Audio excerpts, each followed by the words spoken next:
Hello दोस्तों, तो आज मैं आप लोग के लिए क्रिया लाया हूँ।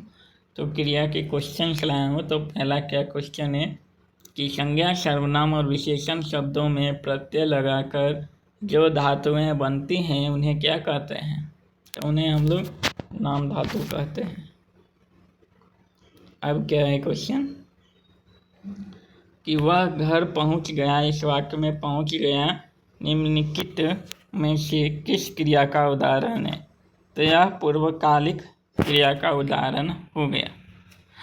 अब क्या है कि संज्ञा विशेषण और क्रिया विशेषण शब्दों के बाद जब दो अलग अलग धातु आते हैं तो उन्हें क्या कहते हैं?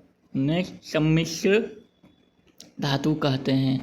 अब है कि निम्न विकल्पों में से सकर्मक क्रिया का चयन कीजिए। तो इसमें क्या हो जाएगा? पिघलना। ध्वनि के अनुकरण पर जो धातु बनती है उन्हें क्या कहते हैं? अनुकरणात्मक धातु कहते हैं। जहाँ क्रिया में कर्म को आवश्यकता नहीं होती है उसे क्या कहते हैं? अकर्मक क्रिया कहते हैं। सकर्मक क्रिया वाला वाक्य है राजू सदा रोता रहता है।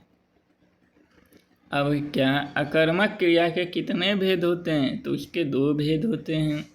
जहाँ कर्ता स्वयं काम ना करके दूसरे को करने की प्रेरणा देता है वहाँ कौन सी क्रिया होगी?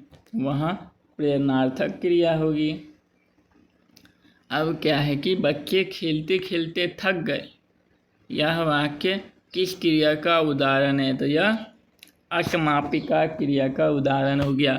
कर्म के अनुसार या रचना की दृष्टि से क्रिया के भेद कितने हैं? तो इसके दो भेद हैं, सकर्मक और अकर्मक। अब क्या है कि क्रिया या धातु के अंत में जो प्रत्यय लगकर क्रिया बनाती है उसे क्या कहते हैं? कृदंत क्रिया कहते हैं।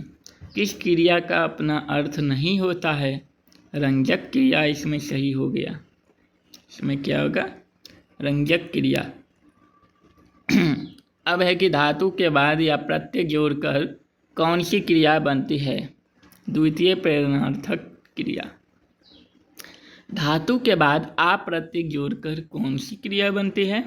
प्रथम प्रेरणार्थक क्रिया।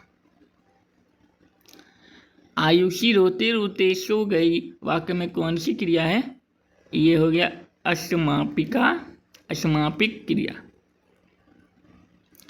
अब क्या है कि वृत्ति कहते हैं भाव सूचक क्रिया को। कृंदत क्रिया के कितने भेद होते हैं? 4 भेद होते हैं कृंदत क्रिया के।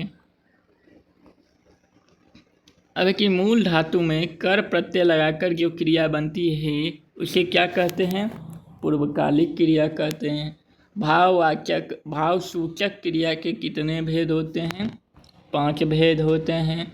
किताब रखकर चले जाओ, वाक्य में कौन सी क्रिया है? आज्ञा सूचक क्रिया है। कार्य के आधार पर क्रिया के कितने भेद होते हैं? 2 भेद होते हैं। सकर्मक क्रिया के कितने भेद होते हैं? 3 भेद होते हैं। काम का नाम बताने वाले शब्द को क्या कहते हैं? क्रिया कहते हैं। अब है कि क्रिया के रूप परिवर्तित होते हैं। तो इसमें लिंग के अनुसार भी हो सकते हैं, पुरुष के अनुसार भी और वचन के अनुसार भी।